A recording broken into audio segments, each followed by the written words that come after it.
Star Walker Studios presents Dungeon Master's Journey, your multi-dimensional D&D podcast.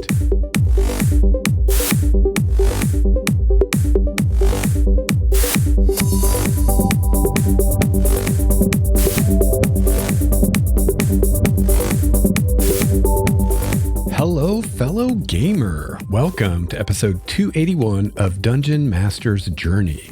I'm your host, Lex Starwalker. On this show, we discuss the craft and the art of dungeon mastering. I've been running RPGs for over 28 years now, and I produce this show in the hopes that you can benefit from my experience, my triumphs, and my mistakes. So really glad to be on here again, talking some D&D with you today. Also really glad it wasn't 2 months this time between episodes. First of all, before we even get started today, I want to thank everyone who commented on the last episode. I got quite a few comments on the website, as well as some emails and some comments on MeWe, and just really appreciate all the feedback and comments, everyone. Speaking of that, today we're going to be discussing one or more comments on last week's episode. So yeah, sometimes I will do this. If I get a good comment or a good question, becomes fodder for an episode. So today I'm going to be talking a bit more about what we talked about last week, which was my assertion that you don't have to use all the classes in the player's handbook. And in fact, I made the case that you should not use all of the classes in the player's handbook. And instead, what you should be doing for any given campaign that you're going to be running is going through those and considering what will work and what won't. And, maybe everything in there will work, but chances are really good that at least some of it won't. And you shouldn't feel like you're beholden to the player's handbook, and just because something's in the player's handbook that you have to let players use that, even though that's the assumption that many or maybe all of us make. So, I gave a few kind of general reasons why you might not allow a certain class or a certain subclass in a given campaign. Some of those reasons were due to culture or historical time period or subgenre of fantasy. So some of the subclasses fit specifically in a specific culture or a specific time period or a specific genre of fantasy. For instance, we have the barbarian, which fits great in sword and sorcery fantasy, not so well in high fantasy maybe. Barbarian is also part of a specific nomadic type culture that may not be appropriate for a more urban campaign, or a campaign in a world that doesn't have cultures like that anywhere nearby. The monk and the valor bard both come from specific cultural lineages here in the real world. So the monk is kind of a combination, I think, of various Chinese and Japanese, not just cultures from the past, but their own literature and fantasy, I guess you'd call it, of their own, from their cultures. The valor bard is trying to replicate a skald, which is a Viking kind of thing.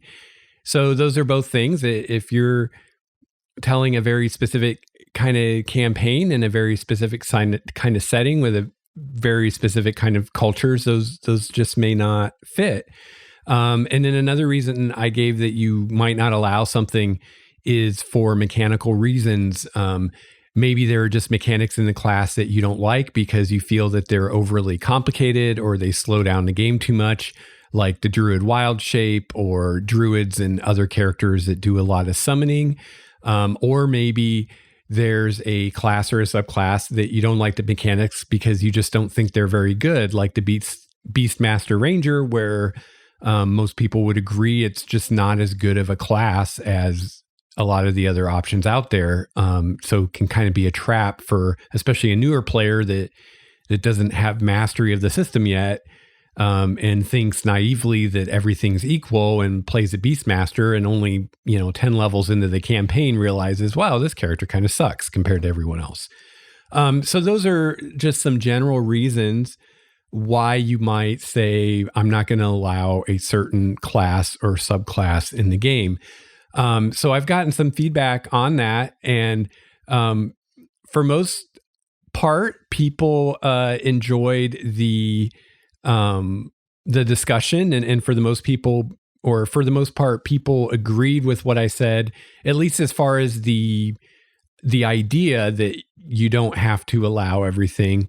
Some people took issue with my specific choices as far as what I was allowing and not allowing, which is fine. The whole point of that was just as an example. I wasn't trying to say that you shouldn't allow barbarians in your game because that's what I decided to do. That's not what I was trying to do at all. And I tried to be clear about that, but it did seem that at least some people were reacting more to the things I decided to take out than they were to the idea of taking things out to begin with.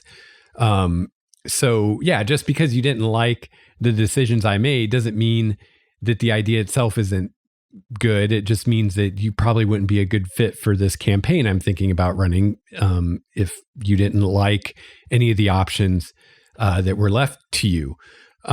So I got one comment from someone on the Discord. I think it was Helga, who mentioned in Rifts and the Palladium fantasy game. I'm blanking on what it's called. This kind of thing is an assumption because there are so many options that it's assumed going in that your GM is going to limit those options and only give you access to some of them. And I'm going to revisit this in a minute, I think. But I think that's part of the problem with the resistance people have to this is the expectations that Wizards of the Coast have set up in the Player's Handbook that make people think that they should be able to expect to be able to play all those things. And when a DM says they can't, they feel like something's being taken away, which really should not be the perception. But you can't really blame people when, Wizards doesn't explicitly make that clear. So there was one comment from a gentleman named Andrew on this episode on the website that I wanted to talk about today.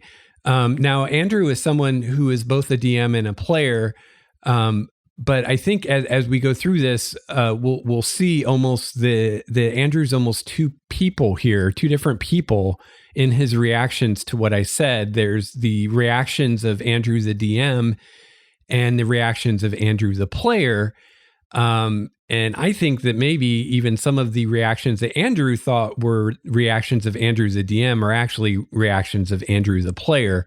And I wanted to talk about this today. Now, I actually tend to disagree with a lot of what Andrew says here.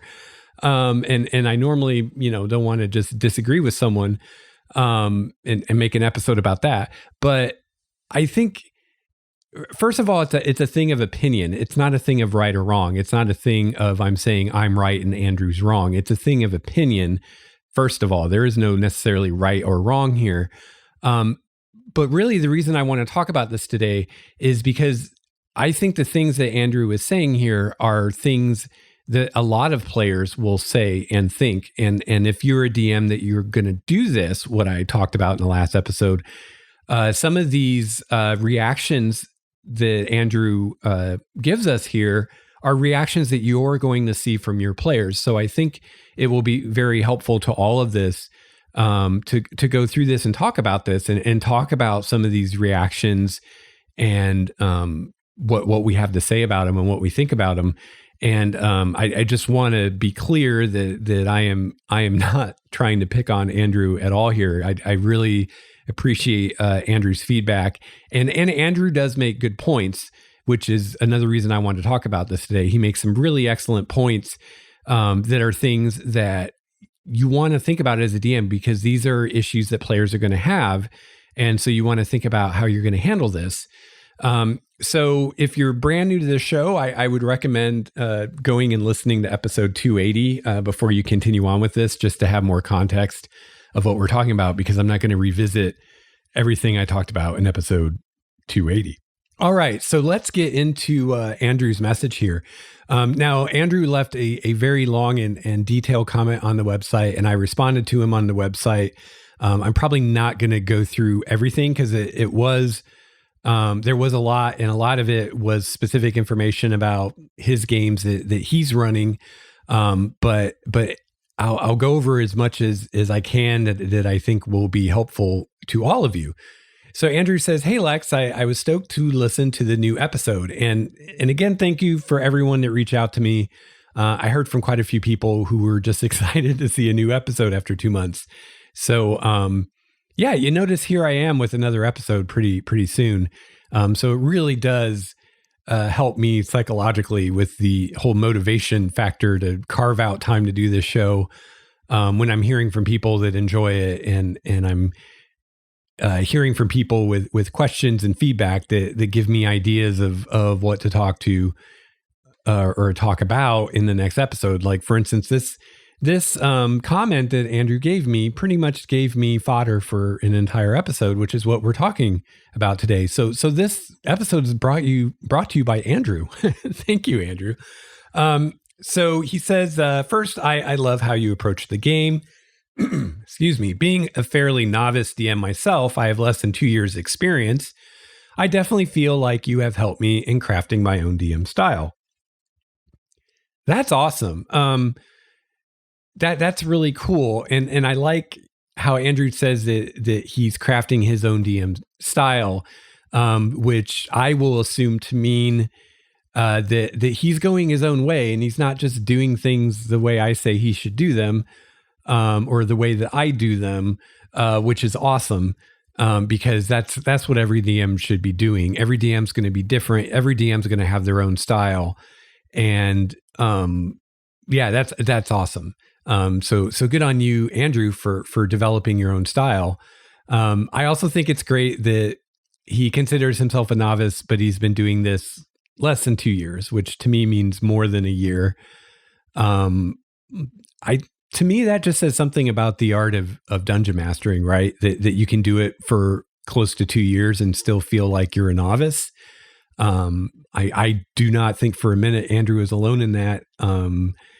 I've been doing it over 20 years, and in some ways I don't know. I don't know if I feel like I'm a novice, but I definitely feel like I have a lot to learn, and I definitely feel like I learned something pretty much every session I run, and I feel like I'm a better DM now than I was a year ago. So it's a never-ending process, I guess.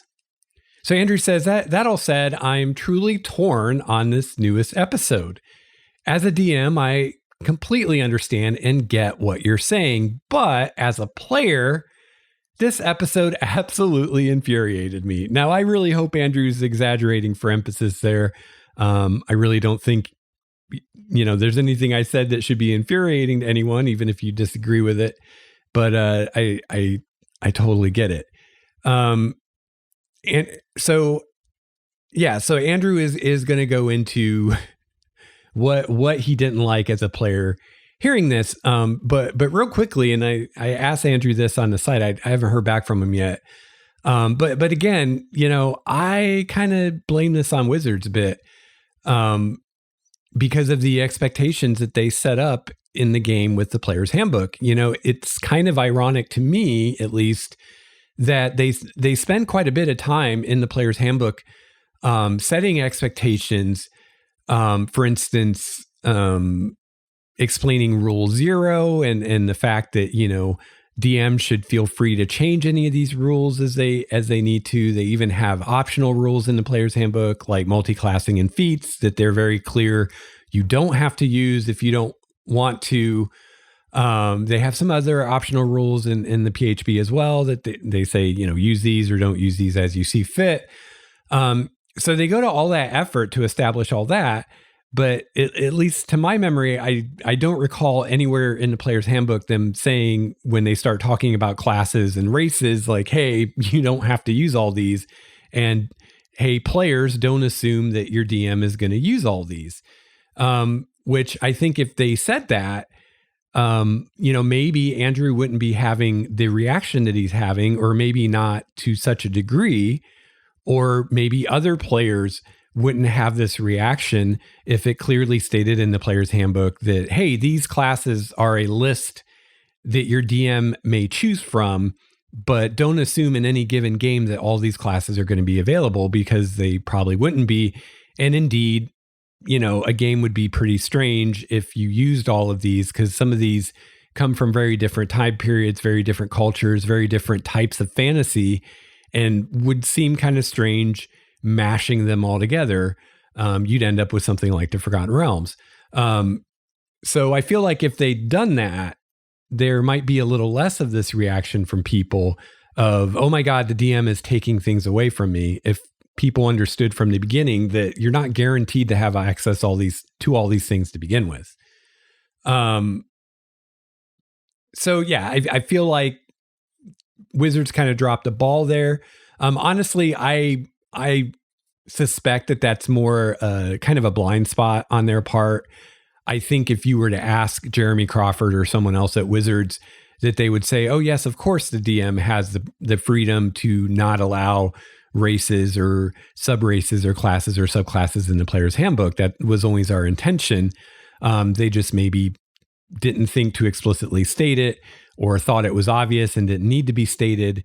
So I think it was much more something like that than that Wizards is saying that no, DMs have to use everything in here, because we can be pretty certain that they would never say that, because they've been very consistent throughout 5th edition to always say, the DM makes the final call. Everything's up to the DM, and every DM should feel free to use or not use whatever they want from the books, or change whatever they want in the books, whatever they need to do to make the best experience for them and their players.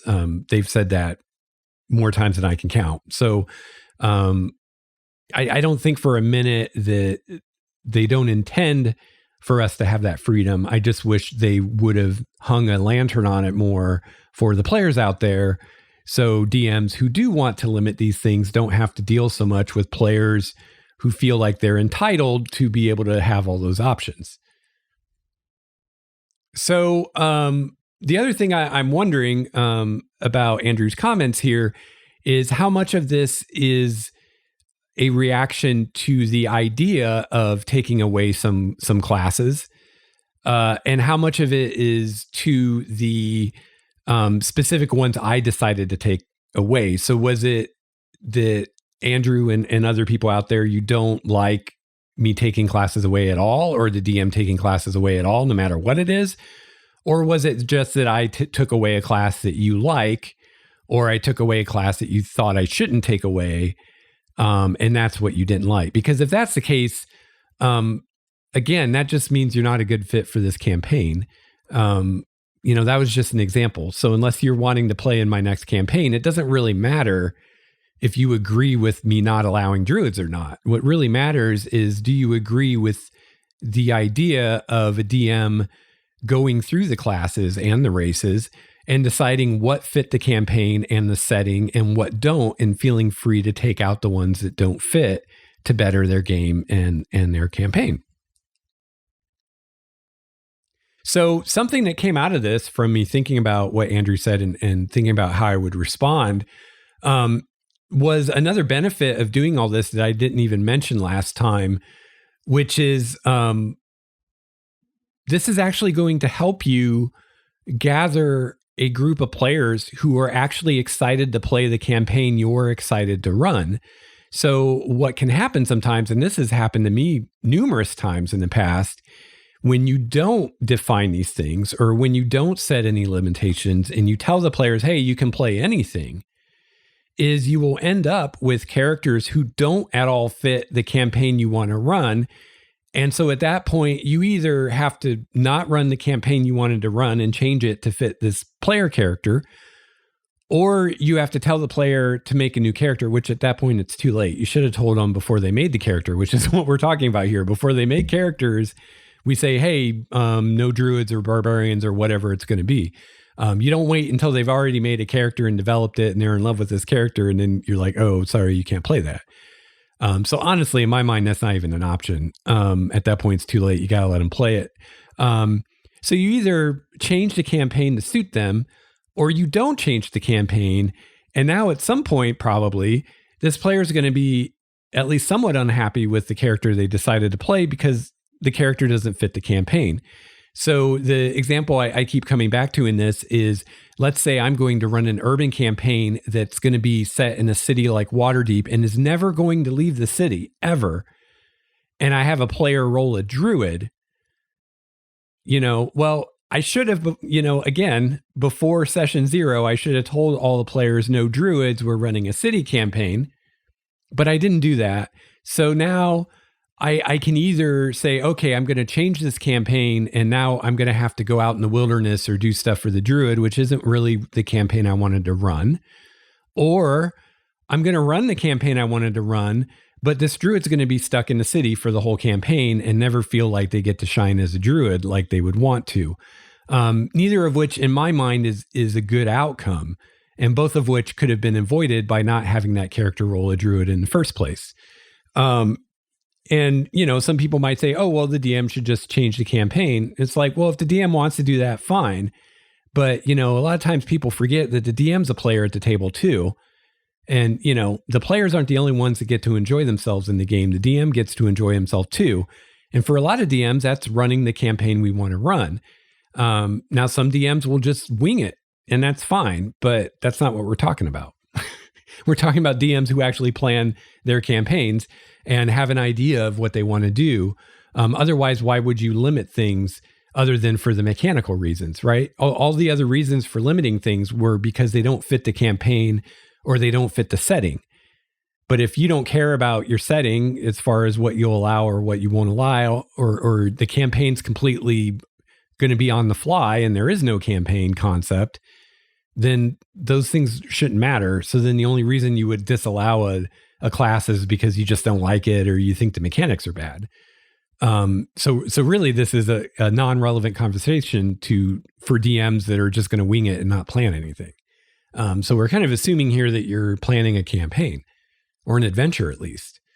All right, so let's get back to Andrew's message. He says, in my own homebrew campaign, I asked all of our players to create a character that was a different race and class from the character they were already playing in a campaign the other DM was running, and to run their ideas by me first.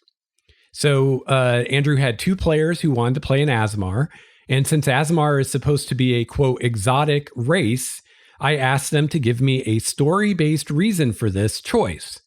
Both players gave me compelling story-based reasons for their decisions, so I agreed to these characters, and I subsequently linked them and created a subplot everyone loved, which is awesome. That's awesome, Andrew, and that's you doing things exactly right. And just something I want to point out here is, Andrew had this idea in his head that Aasimar in his world, in his setting, are an exotic race, which is to say they're not common, which is to say, ideally, Andrew doesn't want multiple players in the party playing an Aasimar because then they don't seem exotic anymore. They seem everyday, right? And Andrew had 2 players who wanted to play an Aasimar. So instead of saying no, or instead of saying only one of you can, he said, give me good story reasons for your characters and flesh out your characters and we'll see what we can do. And then he tied those 2 characters together, which is a great way to do it. And we're going to come back to this in a minute. But, one of Andrew's things was he was okay working with a player to make a character work if the player had compelling story-based role-playing reasons to play that character. If the player's only reasons for playing that particular character were just min-maxing or mechanics-based reasons, then Andrew didn't feel like he needed to try to fit them into it, which I totally agree with. That's how I would approach it too. The other thing is that when he had 2 characters or 2 players wanting to play this kind of exotic race, he tied them together, which is a really smart way to do it and is what I would have suggested if he hadn't already thought of it. Now, he didn't say how he tied them together, but an easy way to do that would be to say that they're related. Maybe they're siblings. So, obviously, even if Aasimar are really rare, any given Aasimar is going to have a family, right? So you can still have two Aasimar and still have it seem that they're rare if they're brother and sister, or two brothers, or whatever, because they come from the same family. Or they, maybe it's something like, maybe you say in your world that dwarves are really rare and you have two people want to play a dwarf. You can say that those two characters come from the same dwarf town or whatever. So yeah, there's not a lot of dwarf towns out there, but any given dwarf town has more than one dwarf in it. And these two dwarves were friends that decided to leave their town and see the world together. And so right there, you took something that wouldn't have made much sense and made it make complete sense. So that's a great way to handle that. And yeah, so, if you're ever in that situation where you have more than one player wanting to play something that you want to be more rare in the world, just tie those characters together really strongly. Have them either come from the same place or come from the same family, and then it all makes sense. All right. So Andrew goes on to say, and I also want to point out here that in linking the two characters together, he created a subplot that everybody loved, which I assume includes Andrew himself. And so, I think I talked about last week how limitations can breed creativity, and how sometimes limiting the options that a player has to make their character can actually force them out of a rut or force them to think creatively and come up with a concept they might not have come up with otherwise.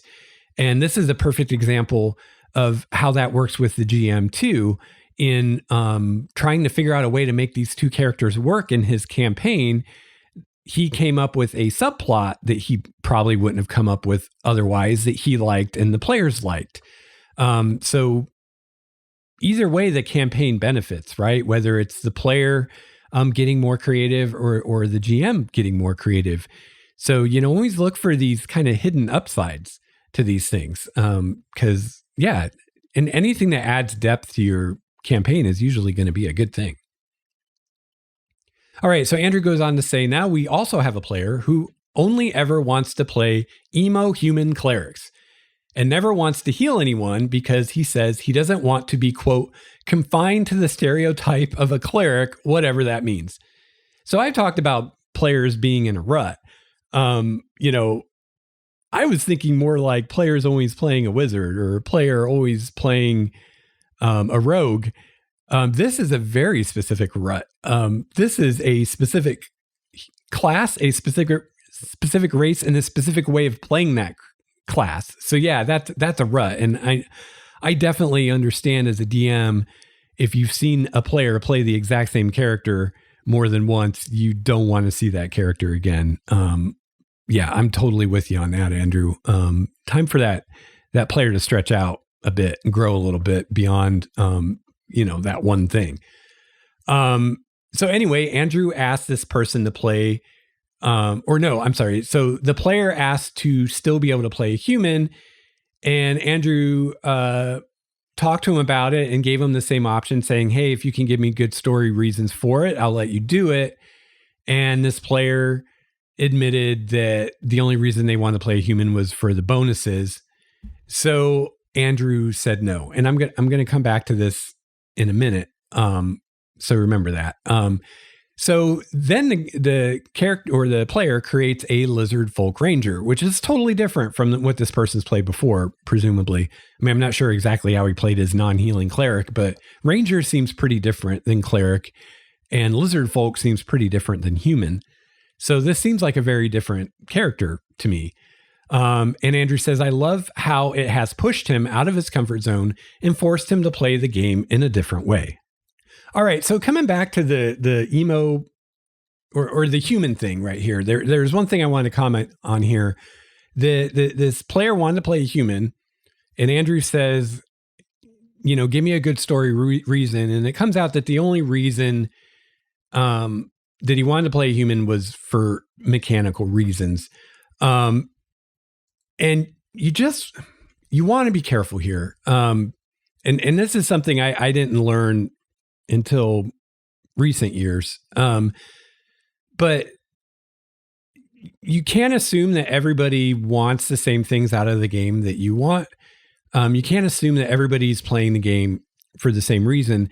And that's okay. And just because you have a player at the table who is maybe playing the game for a different reason than you are, or a different reason than the other players are, that doesn't necessarily mean that that's a bad thing, or that there's going to be a conflict, or that it can't work. And this is a very common thing that you see, where you have DMs who are very against min-maxers, right? And not just min-maxers, but people like Andrew says here, people making decisions based on mechanical reasons. So I'm deciding to play a human because I want an extra feat at first level, or I'm deciding to play a fire genasi because I want a constitution bonus. Now, there are DMs that hate that and will not let you do it just for that reason. And I just want to caution you, first of all, who's to say that one reason is better than another? Who's to say that that isn't a valid reason to want to play a human because you get an extra feat? Maybe this player has a very specific concept that requires a feat to realize, and they want to be that character at first level, not have to wait until fourth level or whenever you get your first feat. Is that really such a horrible thing? Now, I may be creating something out of nothing here because, Andrew mentioned that this player only played human clerics. So I think in this specific instance, it was probably for Andrew more of a thing of getting him out of that rut than he necessarily had a problem with him playing a human. I mean, most DMs are happy to see someone play a human because before 5th edition, people hardly ever played humans, and it was really weird because most worlds claim to be mostly human, but yet player characters were never human. So it's not necessarily a bad thing just that a player wants to do things for mechanical reasons. This is very common with newer players, for one thing. They're just learning the game and they feel like they're at a disadvantage to the other players who are more experienced. So one way that they can try to get some of that advantage back is by making a character who is mechanically powerful or maybe not overpowered, but can hold its own against other player characters.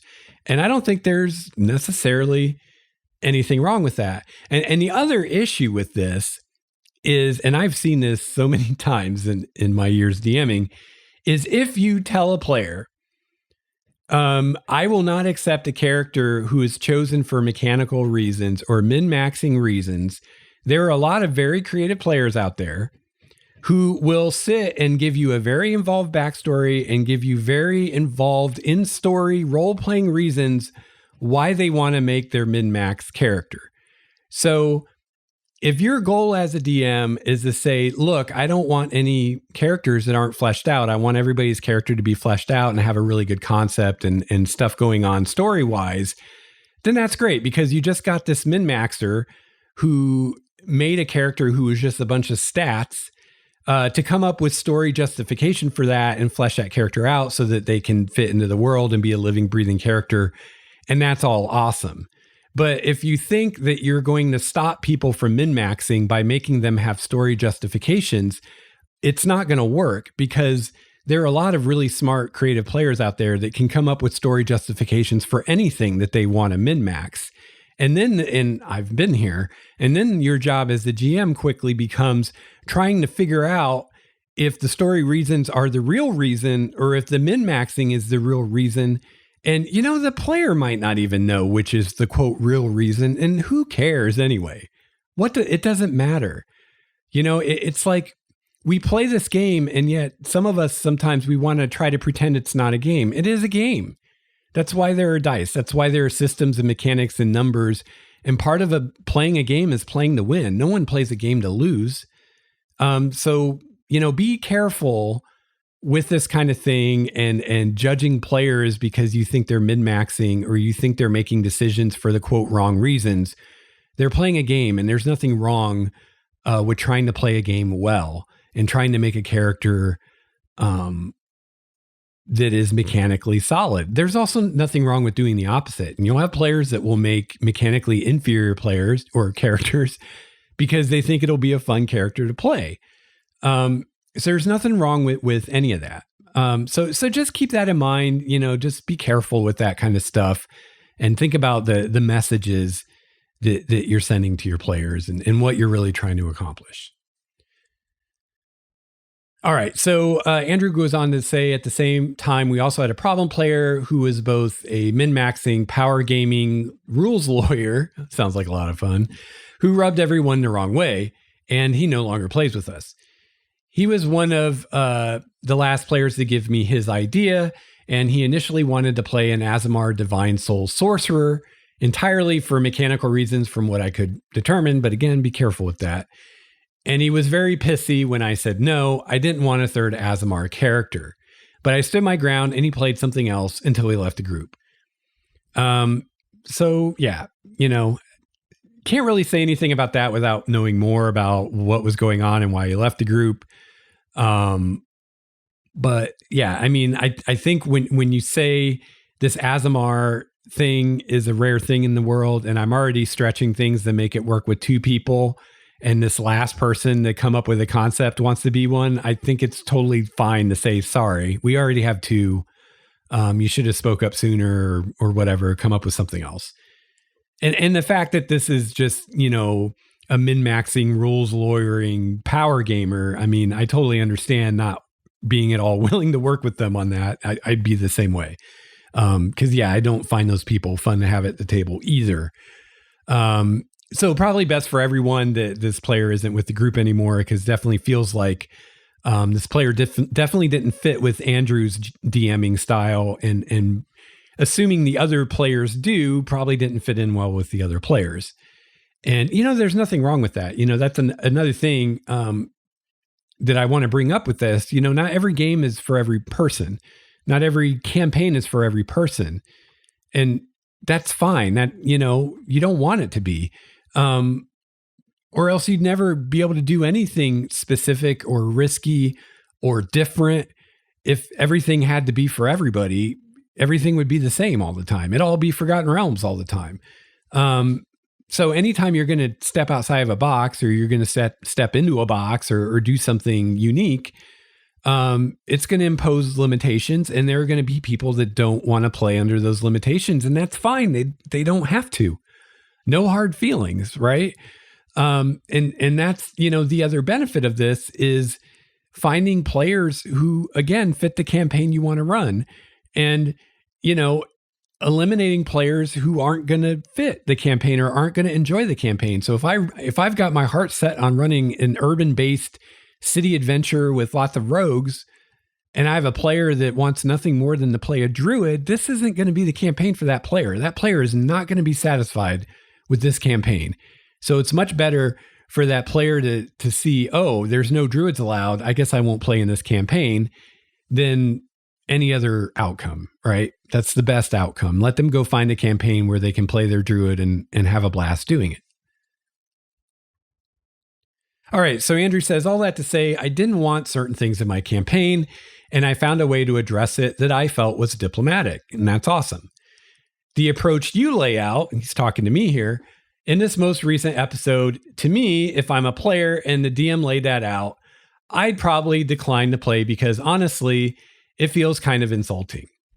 So I'm not sure why Andrew thinks it feels insulting. And honestly, for the sake of this discussion, it doesn't matter.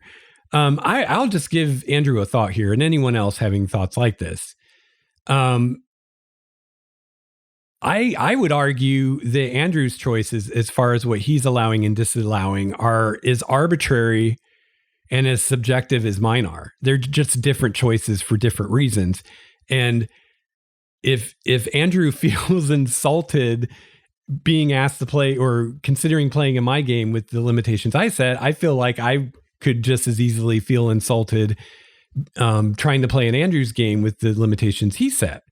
I mean, for me personally, for a DM to say, I'm not going to let you play a character if I think that the reasons you want to play that character are based on the mechanics and not a story-based reason. I mean, I personally find that pretty insulting. I mean, who are you to tell me what my reason is? Can you read my mind? You really think that you know what my deep psychological reason for playing this character is, and that you know it better than I do? Or you think I'm lying to you about what my reason is? And what does it matter anyway? If player A wants to play a human cleric for mechanical reasons, and human B wants to play a human cleric for story-based reasons, it's the same freaking character. One's better than the other? What? It's the same character. That character either fits the campaign or it doesn't. So I feel like Andrew is making a very arbitrary value-based judgment, basically saying, I don't like players who make mechanical decisions, or I don't think they're good players. So I'm going to punish them, and I'm going to reward players that make story-based decisions. And that would be fine if you could read players' minds and know what those decisions really are. And it would be fine if it weren't so easy for a player to pull the wool over your eyes by coming up with a great story-based justification for their min-maxed character they want to play. But that's not the reality. The reality is you never know for sure why someone does something. And I've seen many players come up with very elaborate and very awesome story-based reasons for min-max character choices. So to me, that seems insulting. I mean, I think Andrew picked a great word. I would be insulted by that. I'd be like, okay, I'm not playing under this DM because he thinks he can read my mind and he thinks he can tell me what I can play and what I can't play. Where my choices are based on my setting and just saying, hey, these characters don't exist in this world. These races like Dragonborn don't exist in this world. They're not a thing. Gnomes don't exist in this world. So how can you play something that doesn't exist? And, I'm not letting you play a druid because it's going to be a city-based campaign and you're not going to be happy playing a druid. To me, I mean, in my opinion, that seems less arbitrary and more player-friendly than what Andrew's doing. So, again, I'm not trying to say that what Andrew's doing is wrong and what I'm doing is right. Really, my point is that it's just a matter of opinion, and they're both subjective. And I guess my argument would be neither is more right or wrong than the other. So I feel like if you're okay with one of them, maybe you should be okay with both of them. Or if there is a difference, the difference really comes down to why is the DM doing what they're doing and how are they doing it, right?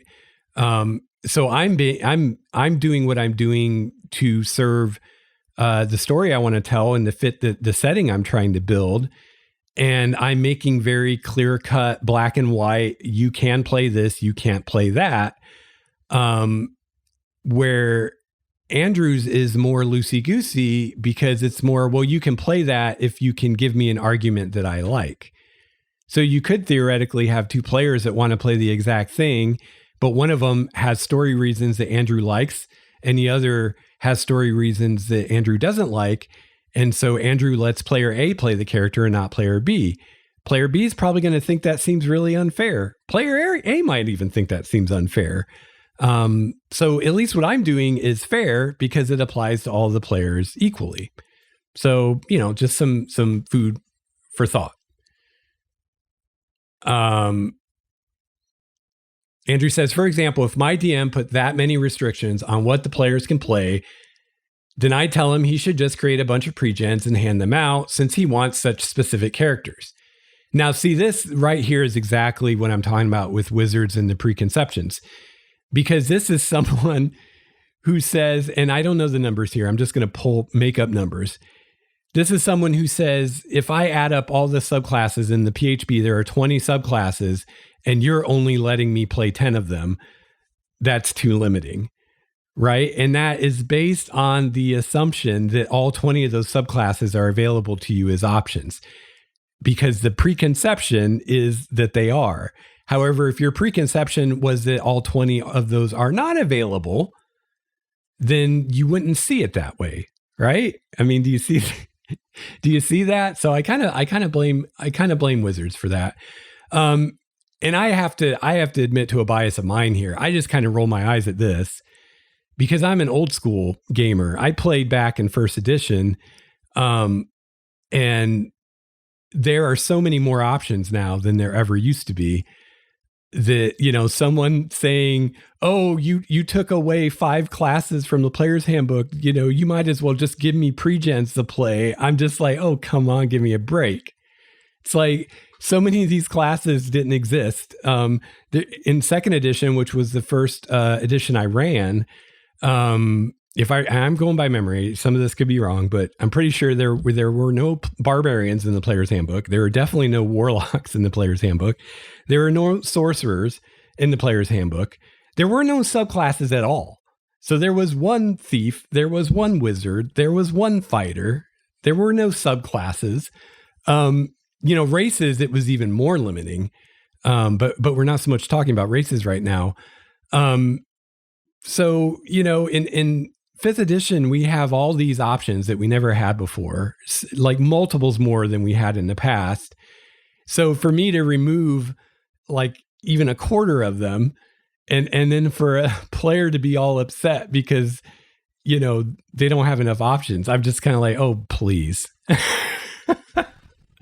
You don't know how good you have it if that's what you're complaining about. So yeah, I would just point out again here that we're both, you know, 2 different DMs, 2 different styles, 2 different presumably settings and all that stuff. But we're both putting limits on what players can do in character creation. We just have different reasons and different limits. Now, to me personally, and Andrew probably feels differently, but to me, his reasons seem more arbitrary. You can't play a human cleric because that's the last thing you played. That seems kind of arbitrary to me. Or you can't play a human because you're doing it for the bonuses. You know, again, kind of like, how do I know why you're doing it, right? Where to me, mine are more cut and dry with setting based reasons. You know, you can't play a barbarian because there aren't any barbarians in this part of the world. You can't play a druid because all your characters are from the city and there's no druids in the city.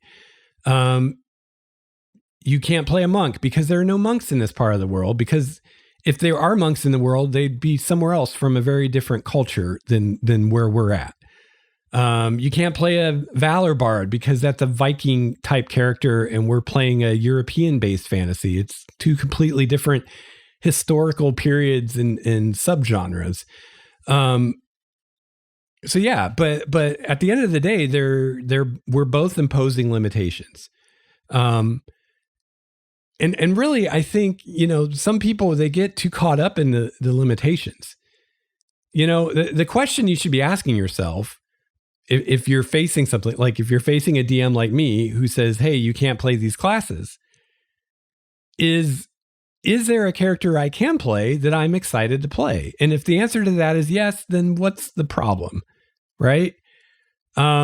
If the answer to that isn't yes, I mean, maybe the DM is making things too limiting, or maybe you're in a rut, you know? And I think I've told this story on the show before, but I'm a player who has a rut. I love playing wizards, and I love playing elves. And about my favorite character to play isn't, you guessed it, an elf wizard. But, you know, my last campaign I played in, they'd already started when I came into the campaign. They were like level 5 or something. And there was already an elf wizard in the party. So I didn't want to play a wizard because there's already a wizard. And I didn't really want to play an elf because there was already an elf and there's only 3 players. So I decided to do something different. So I played a dwarf cleric. I'd never played a dwarf PC before. I had never played a cleric PC before. And this was around the time that I did the series of art or episodes on people, you know, nobody wants to play clerics and how can we make clerics more appealing to play. So I thought I would try playing a cleric and see if I could have fun with it. Ended up loving the character, had a lot of fun with it, But that is a character that I never would have played. If the guy in that group hadn't been playing an elf wizard, if I could have played an elf wizard, I would have played another elf wizard, which I have to say, I haven't actually played that many elf wizards. I haven't played that much D&D. I've almost always run it. So I've played a handful of elf wizards, but I've never played one higher than I think level like 5. But yeah, so if I could have played that, that's what I would have played. And I wouldn't have had the experience of playing this really cool dwarf cleric. So I don't know, even if you are facing limitations that immediately piss you off, maybe try to get past that and see if you can find something to play that sounds like fun, because chances are good that you'll have a lot of fun with it. Going outside of your comfort zone and doing something different that you've never done before. A lot of times that can be a lot of fun, and you might, discover this whole other type of character that you really, really enjoy playing. I mean, honestly, I could have gone out of my rut more and not played a spellcaster. Like, I don't think I've ever played a rogue, like ever. So if I really wanted to stretch myself, I could try playing a rogue. But I don't know. I just don't think a rogue would be fun to play personally. And unless it was a campaign where everybody was playing rogues and we were all like part of a thieves guild and that was like what we were doing, that could be a lot of fun. But just to play like a rogue in your standard D&D campaign, it's never really appealed to me. But, sometimes going outside of that comfort zone, you can find something new that you really like. All right, let's go back to Andrew's thing. I think I said what I have to say about all that. He says, I also understand your limitations being in service of a more heroic party. So what he's talking about here is I was talking about some of my decisions were based on, I wanted the campaign to be about heroes, which is to say, characters who are good, and I don't mean good the alignment, but just good people in general, who, are out to do good or help people, or at the very least care about more than just getting rich or furthering their own interests. That's just the kind of campaigns I like to run. I find evil characters in the party really tiresome. And I've learned to be very explicit about this because there have been so many times that I have players make what are essentially evil characters. They just don't put an evil alignment on the character sheet and play these characters who not only are not characters I want to run for, are not characters I would want in the story I'm wanting to tell. They don't fit. I'd had a character in my current campaign in the very beginning, in my Blood of the Avatars campaign. And I was so clear to everybody that, and I didn't tell them why, because they didn't know they were going to become avatars or that they were avatars. But I told them, everybody has to have a tie to one of the deities in some way. You don't have to be a cleric or something like that, but you need to be someone who's really all about one of the gods. Like you're a very devout follower of one of the gods. You have to be a good alignment and you have to be a heroic character. And I still had this player play this character who was not remotely heroic. And one of the first sessions, they were in this village and the village was being attacked by a dragon. And his character is sitting in the tavern drinking beer or whatever they were drinking while the dragon was attacking the village. That's not a heroic character. That's a character who only cares about number one, and explicitly was what I had asked people not to play in the campaign. So even being as explicit as you can, you will still have players sometimes make characters that don't fit. And, this character caused conflict in the group because they didn't fit. So that's what we're talking about when he's talking about me wanting a heroic party. That's what he's talking about. So Andrew says, personally, I find purely heroic characters to be very boring, both for myself and to watch others play. I really don't want a party of heroes. I want a party of characters. So I don't agree with your insinuation that heroes aren't characters there. Some of whom may have a lot of dirty laundry in their past. And even if you use an example of all assassins are evil, I disagree, because you could play a redemptive character who has the skill set from being an assassin, but no longer works as an assassin.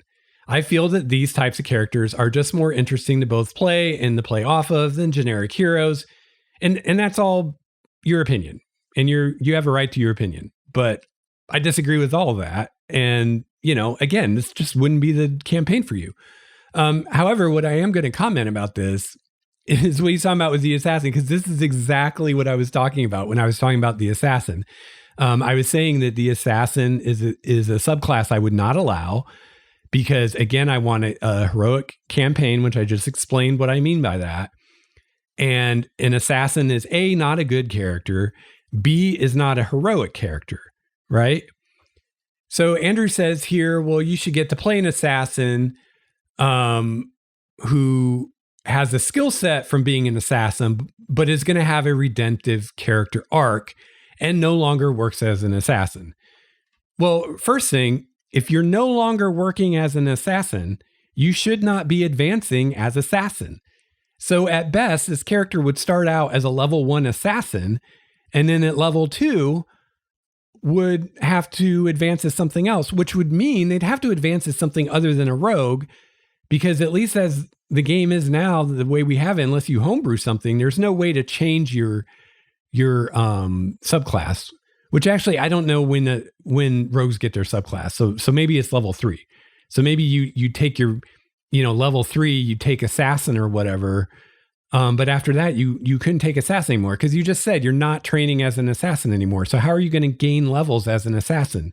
You're not working as an assassin anymore. So how are you going to gain levels as an assassin? You're not thinking as an assassin anymore because you've been redeemed. So how are you gaining levels as an assassin? Right? So why not just make a rogue and have the fact that you used to be an assassin be part of your backstory, but not have it be part of your character class? That would make more sense to me. And also the redemptive arc doesn't work for every campaign. If I want to tell a story about heroes, I may not want to have a character in the party who starts out as a villain and becomes a hero. And in fact, for what I'm wanting to do, that wouldn't make any sense at all. It's like, why would a villain be with these people to begin with? So that can be a lot of fun for certain campaigns, but it's not going to work for every campaign. And it's not fair to expect a DM to make that work for you just because you want to play a borderline evil character, or you want to play a character who starts out as evil and becomes good or whatever. The DM doesn't have to do that. They don't have to accommodate you. So yeah, this is exactly what I was talking about in the previous episode, because I said people make these arguments of why they should be able to play an assassin, but yet they're not evil and they don't ever actually act like an assassin other than they get the bonuses or whatever in combat. And it's like, well, you're not playing an assassin. You're at best playing someone who used to be an assassin, but you should not at this point be gaining experience and levels as an assassin because you're not anymore. So yeah, make it part of your backstory if that's really important to you and if the DM's okay with it. It doesn't have to be something that you're leveling up as. Just be a rogue or a thief. All right. So Andrew says, also in response to your dislike of druids in non-wilderness settings, I would offer my best friend's character in my campaign as a way to play a non-druid or a druid in a non-wilderness setting. So yeah, he's a character from a wilderness clan who went on a redemption quest to perform good deeds. He's good intention, but also naive and socially awkward. The player plays him like a fish out of water character. Yeah, and that's fine. I never said that no one could ever play a druid. I never said that a druid can't work. I said that a druid isn't a good fit for the campaign I want to run. And, this druid character wouldn't be a good fit in my mind for a city-based campaign that is never going to go out in the wilderness or will seldom go out in the wilderness. I mean, sure, the character's got these quirks and whatnot because they're a druid, but they're never going to get to summon a bunch of animals to help them, unless I guess in a city they might summon a bunch of rats or cats, but that's about it. Or do any of those druid things, it's going to be really hard to realize the fantasy of being a druid when your character's in the city all the time or in the city most of the time. So you end up playing this margin character who 90% of the campaign, you're a fish out of water, you don't fit, and it's hard to even justify what you're doing there. And then for 10% of the campaign, you get to do your thing. It's like, wouldn't you rather play a character where you can do your thing 90% of the time and save the druid for a campaign where the druid actually fits and you can be a druid 90% of the time? That's the point I was trying to make. I wasn't saying that no one should ever play a druid or that you couldn't make a druid work or you couldn't even enjoy playing a druid. I'm just saying that you probably would have enjoyed playing something that fit the campaign better more. And again, this comes down to the player and what they want, right? If the player wants to play a quirky fish out of water character who's always at a disadvantage and never gets their moment to shine, and they want to play a druid in your city campaign and you're okay with that, then fine, let them do it, But if the player really wants to play a druid and they want to be a druid and they want to do druid things, then that's not the right campaign for that character unless you're going to change the campaign to fit that character, which is a whole nother thing. I mean, you can do that, but that's not what we're talking about. We're kind of coming from the perspective that you've already created and planned this campaign, and now you're looking for players. So you're not finding players first and then creating the campaign. That's a whole different can of worms, right? And, also the other point I was trying to make is, if you're running numerous campaigns in your setting, and if you have numerous players playing druids throughout these campaigns, and if all of those characters are these fish out of water characters, in my mind, that diminishes what the druid is in your world. Because you never see an actual druid. Every druid player you see is an exception to what druids are supposed to be. But at what point does the exception become the rule? Know what I'm saying? So maybe druids in your campaign just always live in cities and hate life. I don't know. So at the end of the day, I just really hope that everyone understands the point of all this, these two episodes. The point I was trying to make is that as a DM, you don't have to assume that you have to use everything in the player's handbook, whether it's the races, the sub-races, the classes, the subclasses, spells, equipment, whatever. Anything that's in the player's handbook, you should feel free to take out if it doesn't fit your game, for whatever reason. I mean, hopefully for a good reason. I pointed out reasons that I took things out for my game. If it doesn't fit the setting or the culture or the time period that I'm trying to emulate with the setting, if it doesn't fit the kind of story I'm wanting to tell, like for instance, a heroic adventure, if it would result in a character that isn't going to fit, like an evil or a selfish character, these are all singling out things that just won't work or won't fit or will feel like just they don't fit. I don't know how else to say it. And I feel like this has to be said because so many people approach it like, oh, I'm going to run this D&D game and, everything in the player's handbook is fair game. Players think that way and DMs think that way. And, a lot of those things in there don't go together very well. And, it may not matter because it's based on what the players decide to play, right? So, maybe the monk just really doesn't fit in your setting. But if no one decides to play a monk, it doesn't matter. But, if the monk really doesn't fit and the Valor Bard really doesn't fit and the Druid really doesn't fit, what happens when your three players play a monk, a Valor Bard, and a Druid? Now you have three characters. None of them fit your setting. None of them fit the story you want to tell.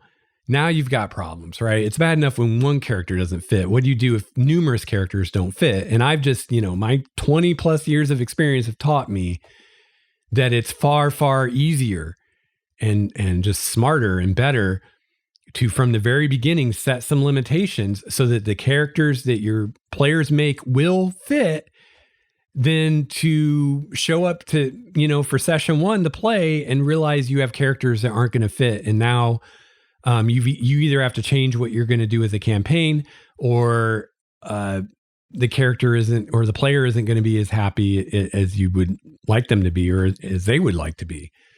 So that's the point. My point wasn't try to convince you about my specific examples. My point wasn't to try to convince you not to let druids in your game, or not to let valor bards in your game, or anything like that. And I do feel like some people at least seem to be getting really caught up on my examples and not liking the things that I took out for my game, and kind of seemed to be missing the overall point, which was that you should be doing this. And maybe you won't. Maybe you won't take anything out, but I think you should at least flip through the player's handbook, look at all the races, look at all the classes, and ask yourself, does this fit my campaign setting? Does this fit the world? Does this fit the time and place where this story is happening?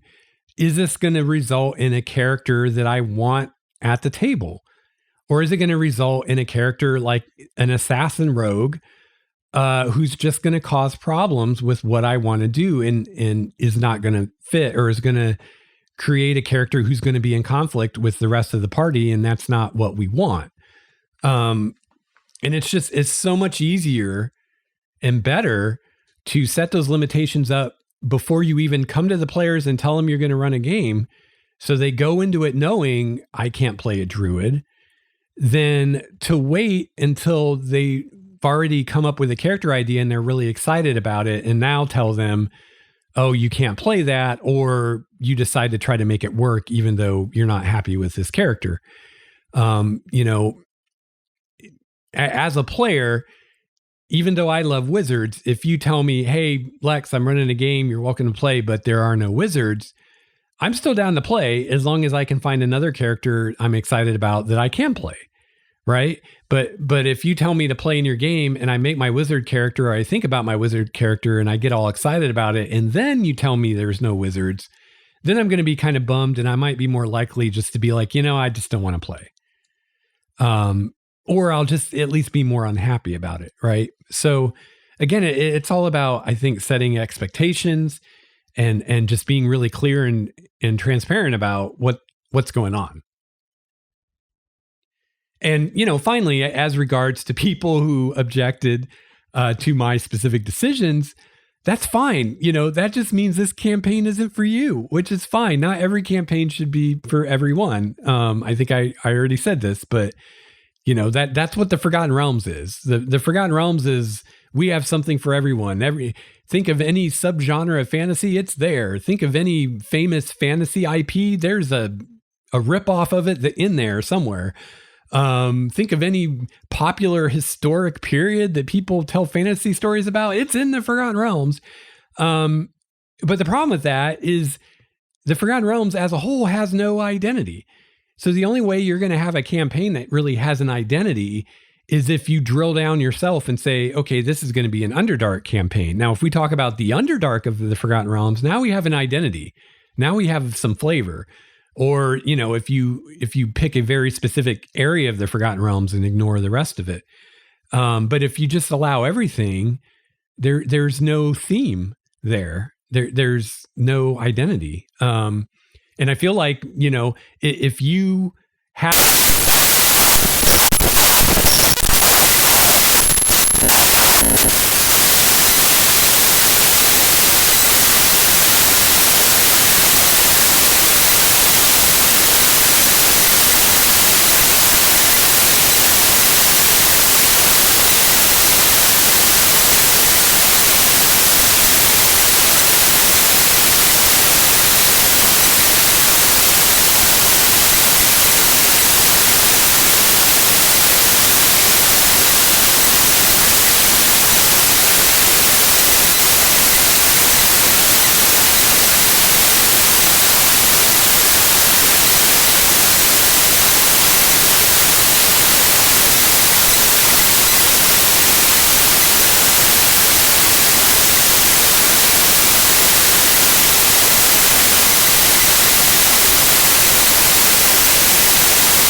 sense. But in most campaigns, there's no way a druid would be in that campaign. So Andrew says, I know I've come off as very critical, but I really do love your podcast and you present a lot of great ideas and information. And thank you for what you do for the community. And no, it's fine. I have no problem with people being critical. I mean, I want that. I mean, we got a lot of good discussion out of this. I would just say to Andrew and to other people having similar thoughts, try to take off your player hat for a while and put on your DM hat, because really, I know Andrew DMs too, but really every issue he took with what I said sounded like a player reaction to me, not a DM one. And in fact, when he shared some of his DM limitations, to me, they seemed more arbitrary than mine. But at the very least were as limiting, I think, in their own way. So, I think because of that, I think it's not so much that you were reacting to the fact that I was setting limitations. You didn't like the specific limitations I set, which is fine. But I would definitely suggest exploring the why of that. And I think you'll find that a lot of it comes down to player perception and perspective. And some of that is probably just from your expectations and having the expectation that you should be allowed to play anything in the player's handbook, which is not really your fault because there's nothing to tell you otherwise in the player's handbook. And that's kind of the whole point of all of this, is that should not be your expectation. Your expectation should be that any given DM, any given campaign may limit some of these things, and I should find out what those limitations are before I start getting too excited about any given character concept.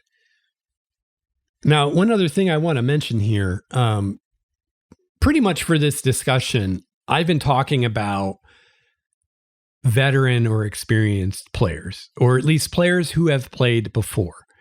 And I wish I would have mentioned this in the last episode, but it's a little different when you have a brand new player. If you have a player who's never played D&D before, especially if they've never played an RPG at all before, I'd be a little more lenient with this stuff. I'd work a little more personally. I would work a little harder to try to make it work if they pick something, or if they really want to play something that I've said no to, just because it's their first time. And I want a first time player to enjoy the game and, become a player for good. And, if they really want to play some class I don't want or some race I don't want, where normally I would just say, this isn't allowed, pick something else. With first time player, especially if they really wanted to do it and they didn't have a plan B, I'd see if there's a way I can make it work. Kind of like what Andrew did with the Azamar, where he figured out a way to tie it into the story and make it make sense that there was this exception character. I'm more than happy to do that for a first time player. Because a lot of times with a first time player, their first character is basically going to be a character from a story that they like, from a book or a movie or a show or something that's how a lot of us were. That's how I was. I think my first character was based on Legolas from Lord of the Rings. So, let them play what they want to play for their first character if you can, I guess is what I'm saying. It's not going to probably be a super original character. It's probably going to be a direct copy almost of some character from some story that they really like. But that's fine. Almost all of us, if not all of us, do that. And not just for our first characters either. There's nothing wrong with that. Just have them name them something different at least. And yeah, we just want them to have fun in the hobby and get them hooked, so to speak. The first hit's free kind of thing.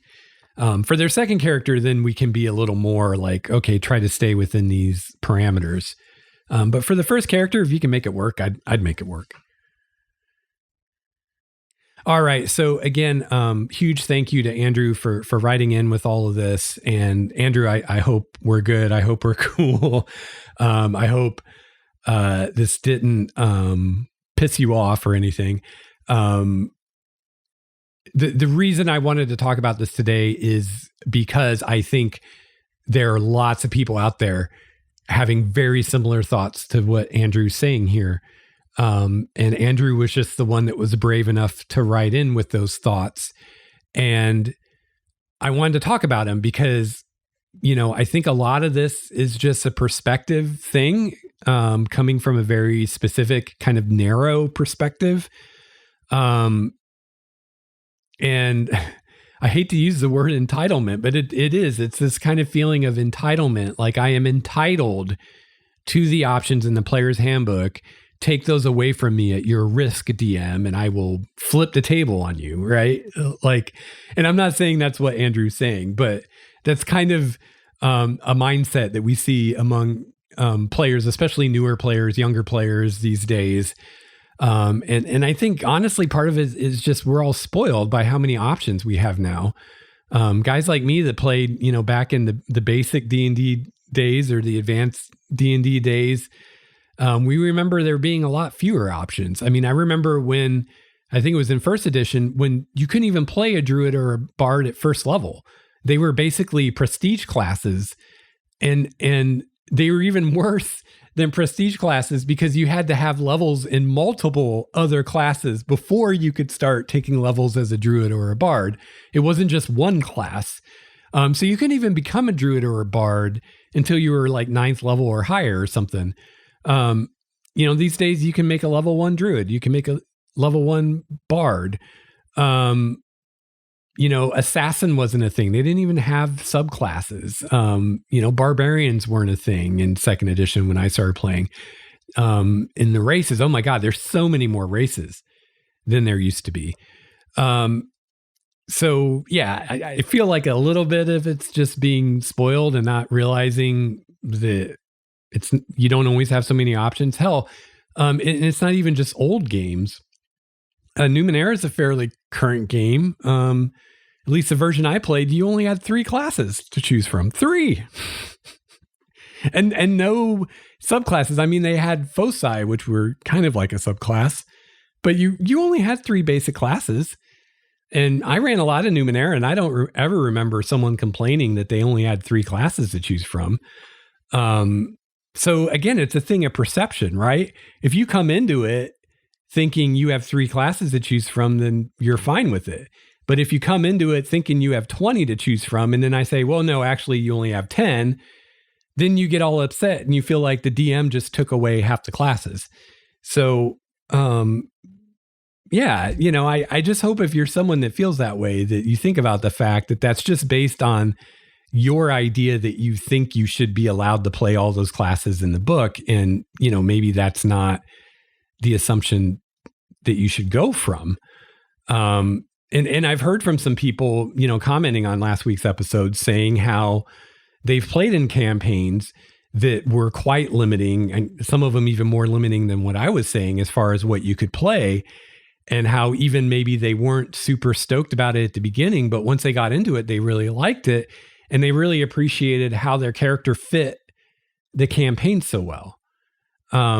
So that's the thing, also to think of. It's kind of a trade-off, right? It's like, would you rather play in a game where you can literally make any character concept you want, but there's no guarantee of you ever getting a moment in the sun, of you ever having a chance to shine, or of things fitting your character at all? There's no guarantee that you won't be a fish out of water the whole campaign. Or would you rather play in a campaign where you're more limited in your choices to begin with, but you're guaranteed whatever character you do make will get to shine on a regular basis, will completely fit the story and what's going on, and there will be some very exciting, surprises in store for you. And actually, the campaign I'm running right now is a perfect example of that. I already mentioned a little bit, but the idea behind the campaign was each player character is an avatar of one of the gods. And the players did not start out knowing that. They didn't find that out till like 8th or 9th level, I think. So, and I I think every player I have in this campaign I've run for before. So I didn't have any new players that I didn't know. So, it can be harder to do something like that with people you don't know, where there's no trust or history between you. But I gave them limitations when they made their characters. I said, you have to be of a good alignment. There were certain things I wouldn't allow as far as classes and whatnot, but I was still very much in the give as many options as possible. So there were far more things I added from other sources than I took away. And I said, you have to be tied to a god in some way, and you have to play a heroic character. And I couldn't tell them why, because I didn't want to. I wanted the fact that they were avatars to be a reveal that they found out halfway through the campaign. I didn't want them to know from the beginning. So I couldn't tell them why they had to follow a god. And I couldn't tell them why they had to be a good alignment and why they had to be heroic. And I had a player who, despite everything I did, and I mean, I gave him a player's guide that explicitly spelled it out. We did preludes together. So numerous times I told everybody this stuff, and I still had a player make a character who didn't really follow a guide. I mean, he did on paper, but he didn't ever role play it. Didn't really follow a god, was not a good character, and was not a heroic character. I mean, he missed on every count of what I asked for. And I eventually had to let him go from the campaign because he didn't fit, because it was like, and unfortunately it was before they found out they were avatars. So I couldn't even tell the players at the time why he didn't fit, other than this was not what I asked for. But the fact of the matter was his, all of the characters were supposed to be avatars of good gods who were sent into the world to save the world from the cataclysm that was happening. And his character didn't fit that. Couldn't imagine why he would be an avatar of a good god, because his character wasn't good. Can't imagine he would be an avatar because his character wasn't heroic. These avatars, part of the thing was they lost their memories. So they don't know that they're avatars. And they lost their kind of connection with the gods. So they have some abilities because they're avatars, but they're not like an actual avatar where it would know the mind of the god and stuff like that. And also not have its own free will. Like, they have their own free will. They're their own characters, but they are also avatars. So that's why I asked them to be heroic, because my idea was, even though you don't know that you're an avatar, even though you lost your memory of being an avatar, you still are one, and that is still your nature. So you're still going to be a heroic character even before you find out what you truly are. And this character wasn't. And so the character didn't fit, and it wouldn't make sense that character was an avatar. The only way it would have made sense is if that character ended up being an avatar of an evil god. But we'd already established that the character wasn't an avatar of an evil god. He was an avatar of one of the good gods. And also, that wasn't the story I wanted to tell. I didn't want to tell the story of somehow an evil avatar infiltrating the good avatars, and because I was very explicit in the very beginning about what I wanted from characters, I didn't feel beholden to try to make that character work when the player blatantly made a character that didn't fit what I asked for. I instead told them they couldn't play in the game anymore, because that was a failure on the player's part, not mine. And it's not my obligation to try to make a player fit or make a character fit when the player went directly against what I asked them to make in a character. And again, this was all in how the character was played, not what was on paper. What was on paper all fit what I asked for, but that's not enough. It's also, the piece of paper isn't your character, right? How you play the character is who your character is. So, you can write lawful good on your character sheet, but if you play the character chaotic evil, you're chaotic evil. You can say that your character follows a god on your character sheet, but if you never role play that, then I don't, as a DM, believe that your character follows that god. If you never role play them giving thanks to the god or praying to the god or making offerings to the god, et cetera, et cetera, et cetera, then you're not much of a follower from the god's point of view or from the DM's point of view. I don't care what it says on your character sheet. So, at the end of the day, setting up these expectations is really in the best interest of everyone, because if you really want to play a druid and I'm telling you about this campaign right away, you're like, okay, this isn't for me. Or at least if I play in this campaign, I'm not going to play a druid because it wouldn't work. So yeah, personally, I think that's a better way to go about it.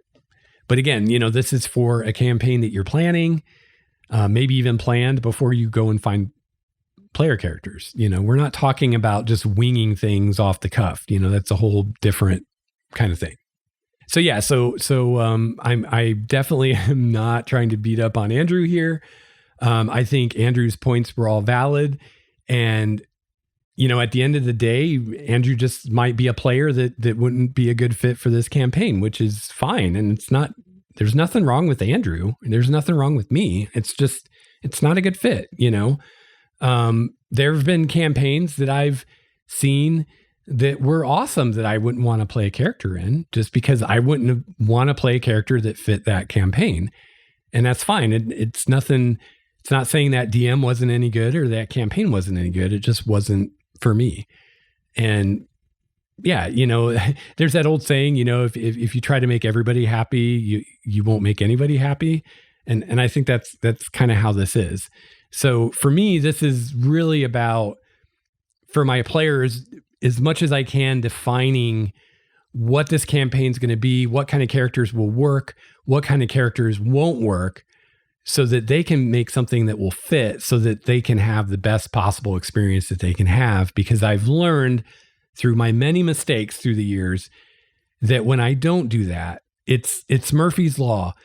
If I have in my mind, for instance, a druid would be a horrible fit for this campaign, but I don't tell the players that. I just say, make whatever you want. It's almost guaranteed someone's going to make a druid.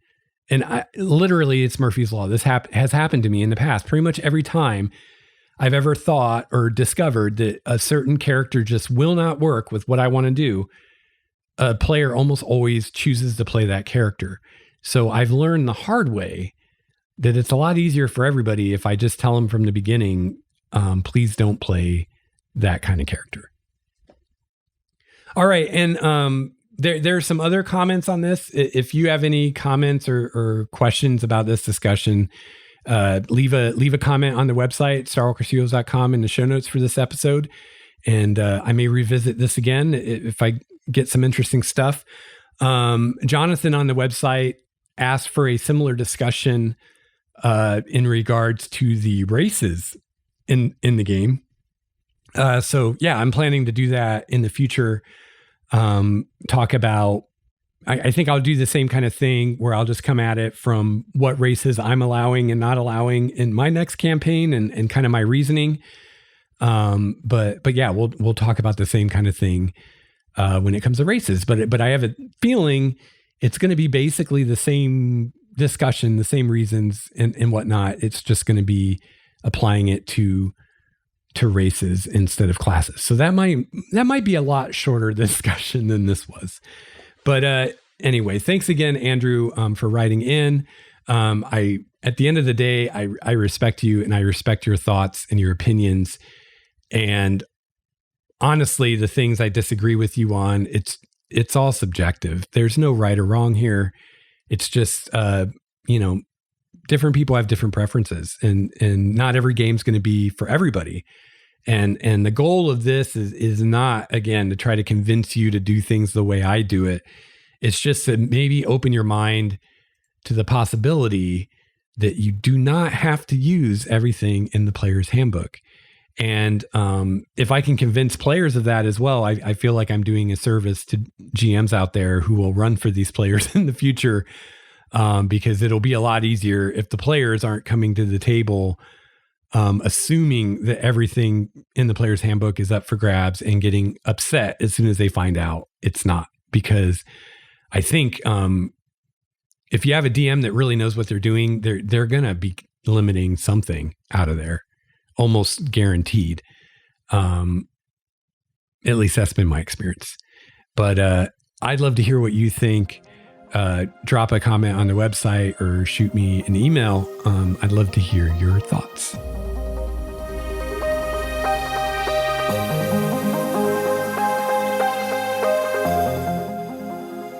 All right, well, that is going to wrap it up for episode 281 of Dungeon Master's Journey. Real quick before I sign off here, I wanted to give a shout out and thank you to Brad, who sent me a nice email about the show. He says, I just got back into D&D with my group from the early 2000s. We've been board game friends ever since, but due to the pandemic, we started a remote Discord game of 5th edition. I looked for D&D podcasts and found almost entirely that they were actual play recordings. No thanks. Yeah, I've noticed that too.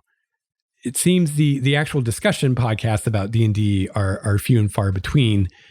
So yeah, I'm glad you found the show, and I'm glad you enjoy it, Brad. He says, and I saw yours. Wow, what a gem. I think I must have listened to like 100 hours in a few weeks. My favorites are the DMing talks, encounter design, world building, other DM tips, and DMG overviews. Thank you for recording such great content. I hope you continue ad infinitum. I'm not sure if I said that right. I don't know Latin. But you're welcome, Brad, and thank you so much for your message. That reminds me, I'm thinking about doing some more world building episodes. So if you're someone like Brad that digs that, drop a comment on the website and let me know.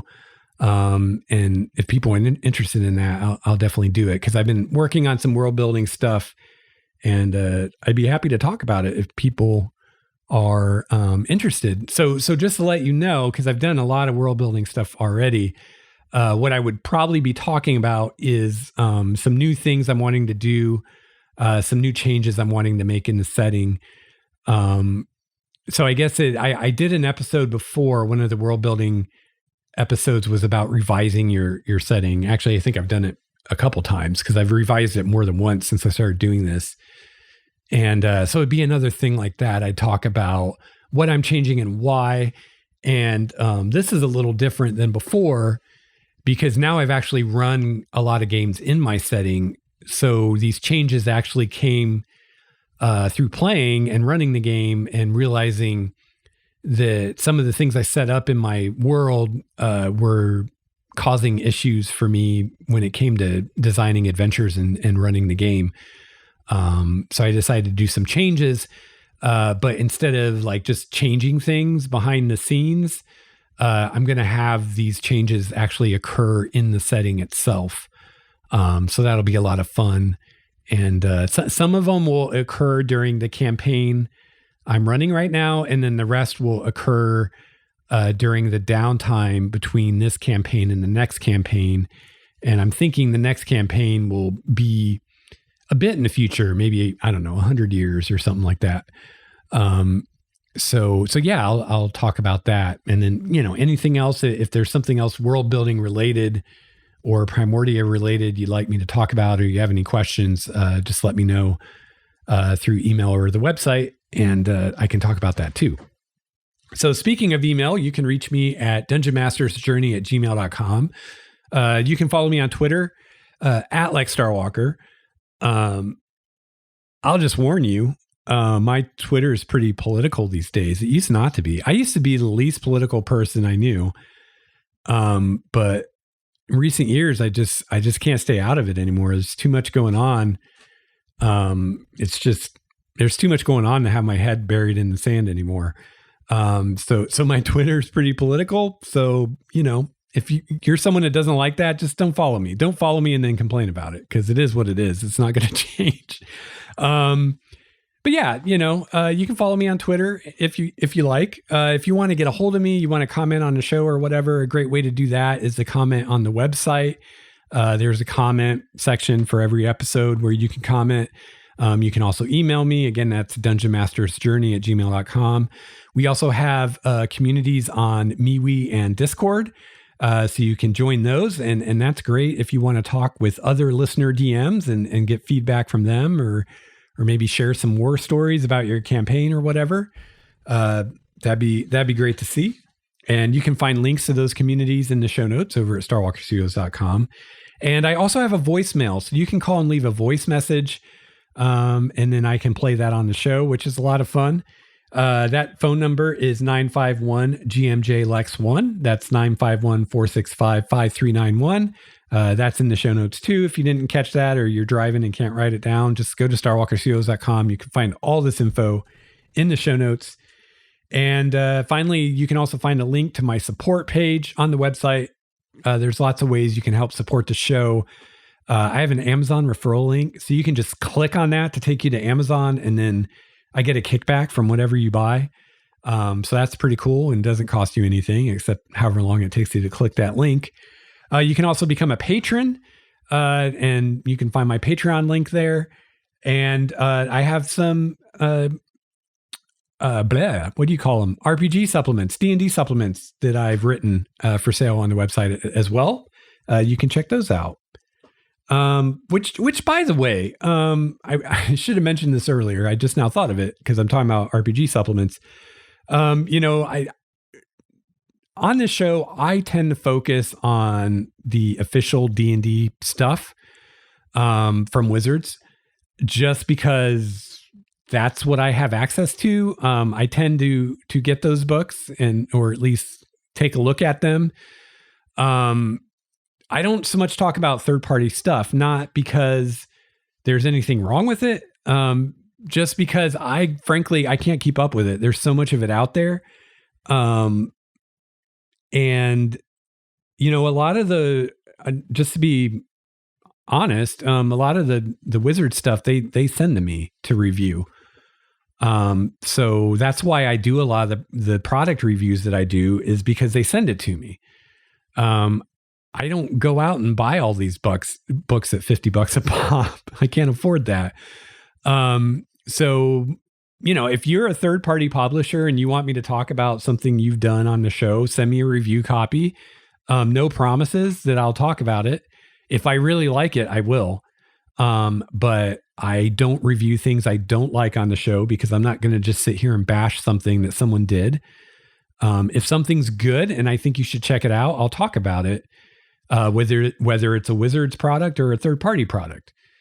Now, please don't take that to mean if there's a Wizards product I haven't talked about, it's because I thought it sucked. That may be the reason, or it may be I just haven't done it because I don't feel like the interest is there, or I just haven't gotten around to it. Yeah. So I just, it occurred to me when I was editing the last episode that I should have mentioned, that's another source of classes and races and things like that, in addition to all the official Wizard stuff, in addition to the Unearthed Arcana, in addition to stuff from previous editions of D&D. There's also all the third-party stuff out there as well. So, I mean, there's limitless almost choices as far as player character options for you to choose from. So to me, that's even more of a reason not to allow things that just don't fit your game really well. Why shoehorn something in that doesn't fit, like the Scald, the Valor Bard, or maybe the Monk. You're doing like a really European thing and the Monk doesn't fit that. The Monk is Asian, right? So instead of trying to shoehorn that in, you might find some class somewhere that fits perfect, that you don't have to shoehorn. So, anything that makes your game better is good. So yeah, I just wanted to give a mention that, there's also, all the third party stuff on the DM's Guild and other places that you can check out. And especially since I've written a few DM supplements or D&D supplements myself, it feels a little hypocritical, not to mention third party stuff. And I also missed an opportunity to plug my own third party stuff. Cause yeah, I've got new cleric domains in, my Adventures of Primordia supplement that I came up with, and some new sub races and stuff too. So yeah, that's another source of stuff. And then, of course, you can also homebrew stuff yourself, which is what I tend to do because I love coming up with my own stuff. I think I said something in the episode that kind of made it sound like I'm against third-party stuff, and I'd rather homebrew it. That kind of came out the wrong way. When I listened to it later, I was like, that sounds kind of in a way I didn't really mean it. What I really meant to say is I really enjoy homebrewing, and I don't enjoy checking other people's work. And my experience with stuff from the Unearthed Arcana, as well as oftentimes third-party stuff, not always, but oftentimes third-party stuff, is I will encounter things that I feel are unbalanced or for whatever reason need to be fixed. And I don't enjoy fixing other people's stuff nearly as much as I enjoy homebrewing my own stuff. So just from my personal point of view as a DM, I'd just rather come up with my own thing than go find something to buy and then have to play test it or grab something off the Unearthed Arcana and have to play test it and, fix it or whatever. I'd personally rather just come up with my own thing because I enjoy system design stuff. Now, some people don't like doing that, or some people don't grok the system well enough to do that. And for those people, you've got the Unearthed Arcana and you've got third-party people that do that for you. And that's great. So I was afraid what I said came off as like dissing third-party stuff and basically saying it's no good. And that's not what I meant. A lot of it's really good. And I'm not even saying that everything third party, you're going to have to fix because it's overpowered or whatever. Some of it is. I'm just saying that I, as a DM, one of the parts of DMing I enjoy the most is homebrewing stuff. I don't know why. It's just, I love it. I think I almost enjoy designing things like, spells and magic items and subclasses and stuff like that. I think I almost enjoy designing that stuff more than I enjoy coming up with adventures even. So it's just something I really like. So for me, I'd rather do this thing I really like, which is creating my own homebrewed content, than do something I don't really like, which is looking at someone else's homebrewed content and trying to figure out if there's any problems with it or if it's going to work in my game or not. But yeah, it's just a preference. It's not saying that the third party stuff isn't good or it's not worth your time, because I definitely do not believe that. I think there's a lot of great stuff out there, and I think it is worth your time, or else I wouldn't be publishing my own stuff, because why would I do that? So hopefully if it came across that way to you, I hope you heard this and now understand better what I was trying to say. But that's the thing with podcasting. It's so weird, but you get behind this microphone and your brain just works differently. And sometimes you just can't think of the right way to say things, or you say something in a way that seems fine. And when you're editing it, it seems fine. But then, because after I put the episode out, I always listen to it again. I don't know why. And sometimes when I listen to it again, I hear something like that. And I'm just like, it's like I'm seeing from another perspective now. And I'm like, oh, some people might think I'm bashing on third-party stuff here. And that's not what I meant to do. That's not what I was trying to say at all. And it was too late to go back and change the episode. So I'm just glad I remembered finally to say something about it in this episode, although I wish I would have done it sooner, before, I don't know how many people even listen to the whole episode. So apologies about that. I'm not sure what's coming up next week. Maybe you'll let me know what you want to hear, what I should work on next, but I'm considering some world building episodes. I'm considering doing an episode about player character races, although I don't know if that will be a whole episode because, like I said, I think it's going to be a lot of the same reasoning. It's just different examples. So I might put that together with something else in an episode. I've had some requests to talk about how I run a published adventure, or how I modify a published adventure to work in my game. Also, I've had some requests to talk about how I might take a published adventure and kind of mine it and not run the adventure itself, but mine it for things to create my own adventure. And also, I've been wanting to talk about Baldur's Gate Descent into Avernus because I ran the last half of that campaign for my players, and we just recently finished it. So I think all those discussions would kind of go well together because that is a campaign that I changed a lot when I ran it, and I cut a lot of it out. So I'm thinking about doing an episode talking about all that stuff. So those are some of the ideas I have for future episodes. So definitely let me know if you're into any of that. And I'll just kind of go by what gets the most traction as far as which I do first. Another possibility would be returning to my DMG discussions and hopefully getting Brett on for that again. Because we've got a little bit more to talk about in the DMG. So let me know what you want to hear. Drop a comment on the website, and that way I can focus on what the most people want to hear. So I'll be back soon with another one. I think it'll be fairly soon, probably next week. Been getting lots of feedback lately, and feel like I have some good ideas to go forward. But really want to hear from you guys what you want to hear, so I, don't waste time on topics that nobody cares about. So I hope that you have a chance to play some D&D this week. I hope you have a chance to run some D&D. And, if you're getting ready to start a new campaign, I hope that you at least flip through the player's handbook and see if maybe there's some things that won't work that great. And maybe while you're at it, if you've got like Xanathar's guide, flip through that and see if there's anything you want to add as far as sub-races or races or subclasses that are just perfect for your game. Again, I wouldn't just add stuff just to add stuff. But if you see something that just is a perfect fit, for instance, for me, the Scout Rogue and the Inquisitor Rogues were just perfect for my setting and my campaign. So I added those. So feel free to look for stuff like that. So I'll be back soon with another episode of Dungeon Master's Journey. Until then, game on.